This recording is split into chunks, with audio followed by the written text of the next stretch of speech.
The Indiana Fever had always existed quietly in the shadows of the WNBA. For years, the franchise occupied a space defined more by endurance than excitement, a team that inspired loyalty in a small but dedicated fan base while remaining largely invisible on the national stage. Their arenas were often half-empty, their victories sporadic, and the storylines surrounding them pedestrian at best. Indiana was a franchise searching for an identity, a team in desperate need of a spark, a symbol, a reason for the world to watch. They had spent seasons trying to rebuild, drafting players with potential but never landing the kind of transcendent talent that could ignite the league's attention. For decades, it seemed like Indiana was destined to remain in the background, a footnote in the broader narrative of women's professional basketball. Then came Caitlyn Clark. She arrived not quietly, not cautiously, but with the force of a phenomenon. By the time she became eligible for the WNBA draft, Clark was already a household name, a player who had redefined the boundaries of college basketball and captivated audiences across the country. At the University of Iowa, she had built a reputation for doing things that most players wouldn't even attempt, pulling up for deep three-pointers from almost half-court, threading passes through defenders in ways that seemed impossible, controlling entire games with a level of confidence rarely seen even at the professional level. Clark's style was audacious, electrifying, and utterly unstoppable. Every highlight reel she created became viral. Every record she broke became a national story. Her reputation was no longer just hype, it was history in the making. By the time the Fever approached the 2023 WNBA draft, one question hung over the franchise like a storm cloud. Could Indiana finally capture lightning in a bottle? Caitlyn Clark represented a once-in-a-generation opportunity. She was not merely a player who could score, she was a player who could define an era.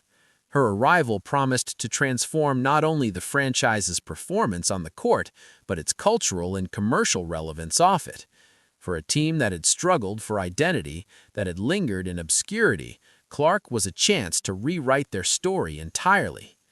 When the Fever selected Clark with the #1 overall pick, the effect was immediate. Ticket demand skyrocketed. Suddenly, arenas that had months struggled to fill a fraction of their seats were selling out. National broadcasts flocked to cover Fever games. Fans who had never watched Indiana before tuned in just to witness her play. The very fabric of the league shifted. What had been a rebuilding team with a quiet history had become the epicenter of excitement, curiosity, and expectation. Caitlyn Clark was no longer just a rookie. She was the future, and the Fever had it in their hands. But with greatness comes pressure, and the rookie sensation quickly discovered that professional basketball was a different battlefield. The WNBA is faster, stronger, and far more physical than college basketball. Veterans tested her immediately, double-teaming her the moment she crossed half-court. Defenders aimed to disrupt her rhythm, to challenge the audacity that had made her famous.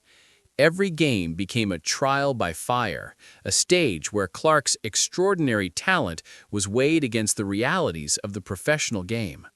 Fans, analysts, and pundits alike were quick to scrutinize her every move, debating whether the Fever were building around her appropriately. For the Indiana Fever, the arrival of Clark exposed both promise and vulnerability.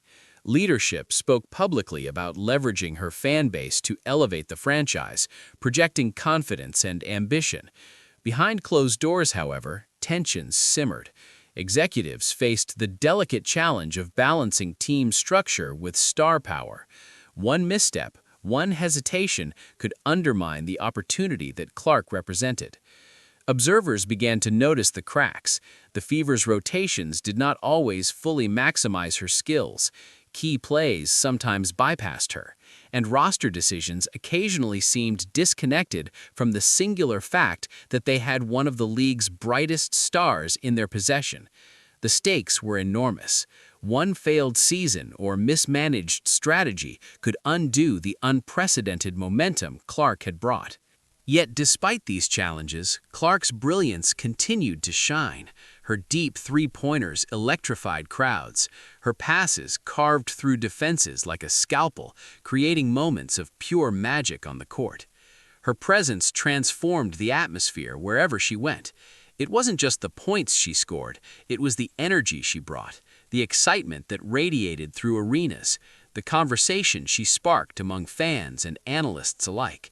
She was the heartbeat of a team that had long lacked direction, and every game served as a reminder of what a franchise could achieve when aligned with a talent like hers. The narrative surrounding the Fever and Clark, however, quickly evolved into a story of tension and uncertainty. Questions about the front office's vision became central to the discourse. Were they ready to build around her? Were they willing to take risks, to structure the team entirely in service of a generational superstar? Or would hesitation and indecision allow one of the league's brightest opportunities to slip away?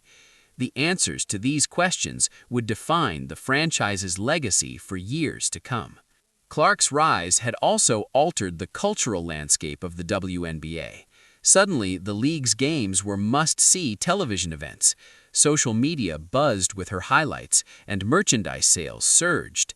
Her presence drew viewers who had never before followed women's basketball, turning casual fans into dedicated spectators.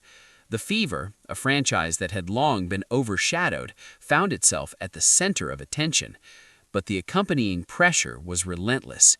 Every decision by the coaching staff, every move by management was dissected, analyzed, and debated.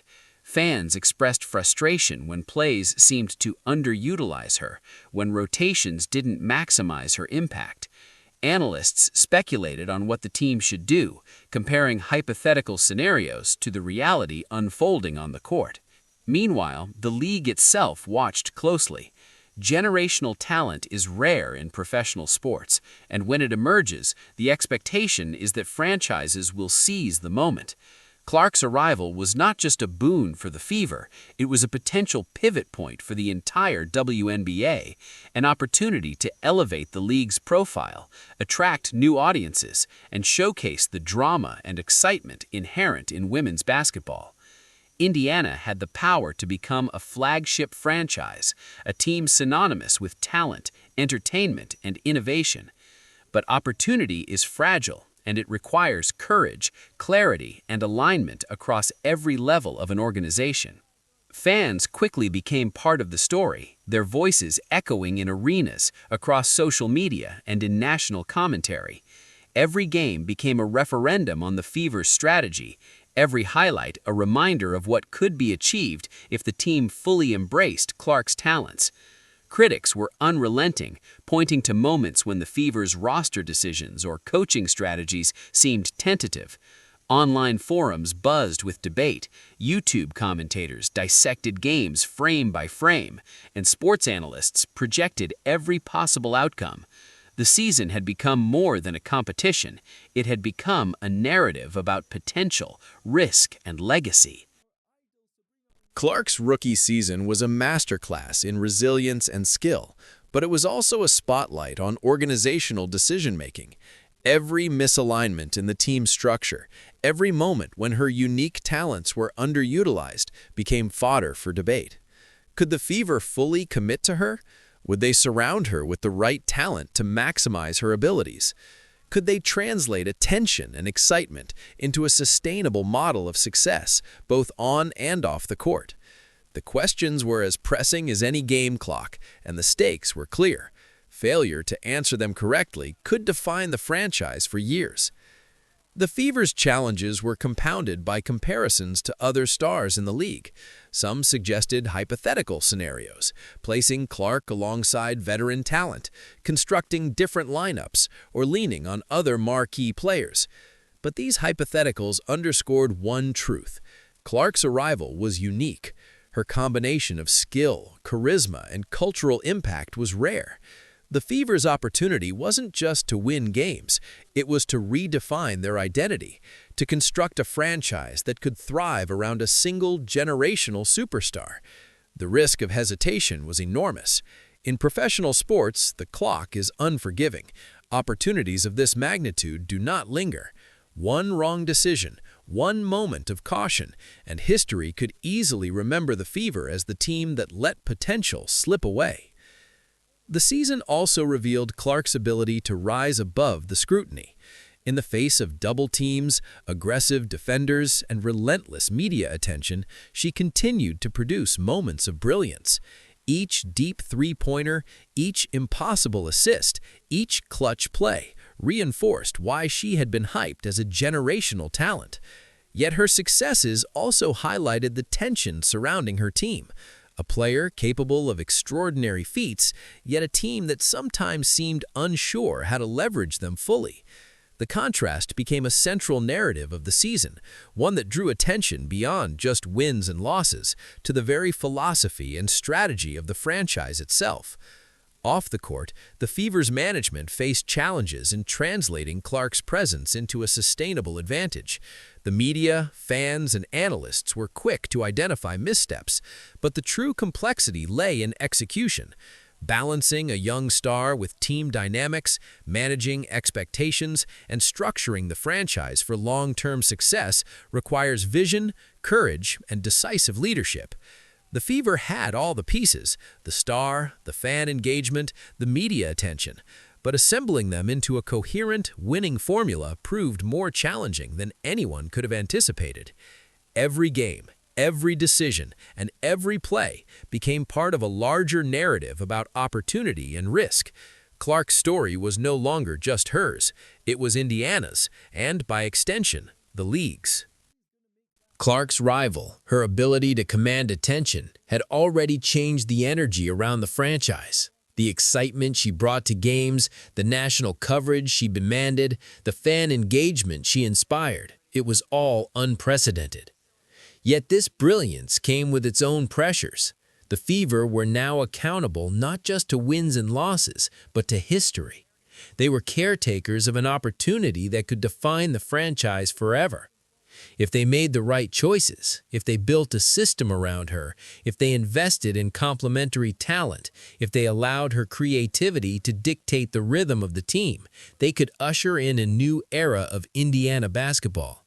If they failed, they risked turning what seemed like a perfect moment into a story of what might have been.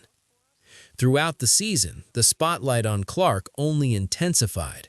Analysts reminded everyone that no other player in the league had the ability to draw this kind of attention, and fans echoed the sentiment. Every exciting play, every highlight, every clutch shot was a reminder that the Fever's moment had arrived. The organization's handling of this opportunity was now under a microscope, with every decision dissected, every strategy evaluated, and every outcome scrutinized. The conversations had grown so loud that it became impossible to separate the drama on the court from the tension in the boardroom. Clark's influence was omnipresent, and her presence magnified every choice the franchise made. The Fever's future now hinged on a single critical principle: fully embracing the talent of Caitlyn Clark and constructing a team and system that allowed her to thrive. Generational players like her are rare, and history shows that the franchises who succeed are the ones willing to recognize the moment and commit entirely. Clark had already proven she could bring excitement, national attention, and a new audience to the sport. The next step, however, was about translation, turning that energy into sustained long-term success. It would require the right coaching, the right teammates, and an organizational philosophy that placed her at the center of everything the Fever did. Fans and analysts alike knew what was at stake. The pressure was enormous because Clark was more than a player, she was a catalyst. She had already transformed the narrative around the Indiana Fever and, by extension, the WNBA. Now, every season, every possession, and every strategy decision would be measured against her capacity to influence games. The franchise could no longer rely on incremental improvements. They had to think bigger, bolder, and with an eye toward legacy. This moment, rare in the history of professional sports, had the potential to redefine Indiana basketball. The Fever could become a dynasty, a team remembered not just for wins, but for vision, ambition, and the courage to fully embrace a once-in-a-generation talent. Or they could falter, allowing hesitation, mismanagement, or lack of cohesion to turn what seemed like a historic opportunity into a cautionary tale. The tension was palpable. Every observer, from casual fan to veteran analyst, understood the stakes. Clark had not only arrived, she had demanded that the organization rise to meet her. Looking forward, the future of the Indiana Fever may well depend on one principle: whether they commit to Clark completely, building everything around her strengths and ensuring that every part of the franchise supports her in achieving greatness. The clock is ticking. Generational players do not wait, and opportunities of this magnitude are fleeting. The league, the fans, and the basketball world are watching intently.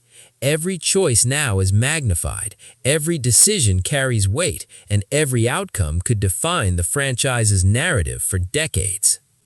Clark was not just another rookie. She was, in the words of countless commentators, the instigator of offense on the Indiana Fever. The distributor, the playmaker, the engine that could drive a team to heights it had not seen in years. Whether scoring or distributing, she had the rare ability to influence every possession, and yet almost immediately, observers began discussing whether the Fever were truly using her to her full potential. Some argued that the team was still adjusting, finding chemistry, and learning how to integrate her into a cohesive system. Others were more critical, suggesting that the team's strategy should revolve unmistakably around Clark's playmaking and shooting abilities. The more attention the Fever received, the louder these debates became. Every play, every lineup decision, every pass that went through or bypassed Clark became a talking point. Social media exploded with opinions. Television analysts weighed in during prime time, and every highlight reel became a source of endless discussion. Fans, many of whom had never previously followed Indiana, now tracked the team with the fervor of those who believed history was unfolding in front of them. One common refrain echoed across fan forums and sports commentary alike. Every single good thing that had happened to the organization in recent months was because of number 22 from Iowa. Caitlyn Clark had transformed the Fever into one of the most talked-about teams in the league, and with that transformation came immense responsibility for everyone in the franchise. Her influence was not limited to Indianapolis or even the WNBA as a whole. Television ratings for games featuring Clark began climbing rapidly, often surpassing expectations by huge margins. Entire arenas across the country started selling out when Indiana came to town. Millions of new fans, many of whom had never followed professional women's basketball before, suddenly became invested in the league, drawn in by the sheer magnetism of Clark's play. The ripple effect was undeniable. She was not just changing the Fever, she was changing the landscape of the sport itself. Yet even with this meteoric rise, the pressure on Clark and the organization grew heavier by the day. Clark herself spoke candidly about the balance required for a team built around her, the fine line between playing off the ball and being the primary initiator, between letting her natural instincts lead the offense and ensuring the system supported her talents. Her voice added gravity to the conversation, highlighting that even generational talent requires a system that allows her to shine. Every misstep, every hesitation by the Fever front office became amplified because the stakes were no longer just wins and losses. They were the future of the franchise, perhaps even the future trajectory of the league. As the season progressed, the stakes became clearer. The Fever had a generational talent capable of reshaping their franchise for years to come. Fans believed that if the team committed fully to building around Clark's strengths, Indiana could quickly rise back into contention and become one of the most exciting teams in the league. But the louder the excitement grew, the louder the scrutiny became. Every strategy discussion, every debate about development and team identity reminded the public that a superstar of this magnitude leaves no room for half measures. Every roster decision, every coaching adjustment, every front office announcement carried enormous consequences. The Fever were standing at a crossroads, and the path they chose could define the next decade of their franchise.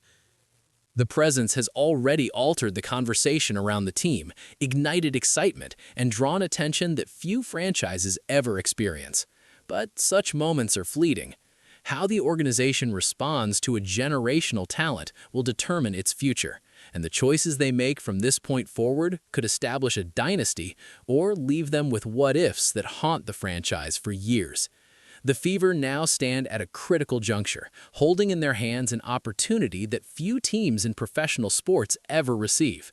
Whether this becomes the beginning of a legendary era or another missed chance will depend on their willingness to embrace the moment fully, to build strategically, and to commit to the extraordinary talent that Caitlyn Clark represents. The basketball world is watching. Fans, analysts, and casual observers alike are paying attention to every play, every strategy, and every organizational move. Indiana has been given a chance to define its own destiny, to transform a franchise long in the shadows into a team capable of capturing both attention and championships. The question remains, will they rise to the occasion, or will hesitation allow one of the most promising chapters in WNBA history to slip away? The answer, as always, will unfold on the court, but the stakes have never been higher. If you're following this story, the excitement and tension are undeniable. The drama is real, the opportunity is historic, and the stakes couldn't be higher. Make sure to like and subscribe to follow every moment of this unfolding saga. And tell us in the comments, do you think the Indiana Fever will build the right foundation around Caitlyn Clark, or are they risking one of the greatest opportunities in sports history? How would you construct a team around a generational superstar if given the chance? The answers to these questions may define not just a season, but the future of Indiana basketball itself.